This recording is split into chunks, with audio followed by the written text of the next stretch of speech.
இவ்ளோ மழையிலயும் நாங்க கார்த்திகை தீபம் எப்படி செலிப்ரேட் பண்ணோம்னு பார்க்கலாமா? ஆமாங்க. கார்த்திகை தீபம் அன்னைக்கு சரியான மழை. காலையிலலாம் இந்த மாரி ஃபுல்லா தண்ணி நிக்கிற அளவுக்கே ஆயிடுச்சு. கொஞ்சம் பயந்துட்டோம் தான். ஏன்னா, ஃபர்ஸ்ட் இயர் நம்ம ட்ரீம் ஹவுஸ்ல செலிப்ரேட் பண்றனால கொஞ்சம் ஸ்பெஷல்னு நெனச்சோம். பண்டு என்ன வேணும்? பிஸ்கெட் வேணுமா? Okay wait.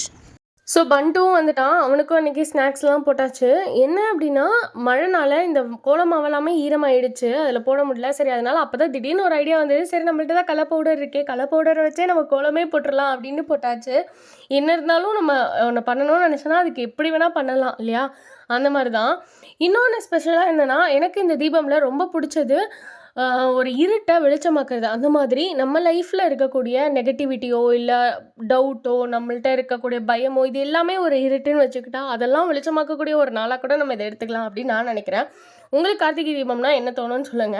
அண்ட் நான் இந்த மாரி கலர் கலரான விளக்கெல்லாம் இந்த வாட்டி வாங்கியிருந்தேன். கொஞ்சம் நெறைய வாட்டர் சென்சார் விளக்கு அதெல்லாம் வாங்கியிருந்தேன். ஸோ, அதனால அதெல்லாமுமே வந்து யூஸ் பண்ணி ஏத்திக்கிட்டேன். பிளான் பண்ணது ஒண்ணு, நடந்தது வேற ஒண்ணு. இருந்தாலும் குமுதா ஹாப்பி என்னாச்சுன்ற மாரி தாங்க.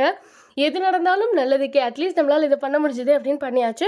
ஆனா என்ன வெடி தான் வெடிக்க முடியல எடுத்து வச்சத. ஏன்னா இந்த மாரி வீடியோ எடுக்கும்போதே மழை வர ஆரம்பிச்சுருச்சு.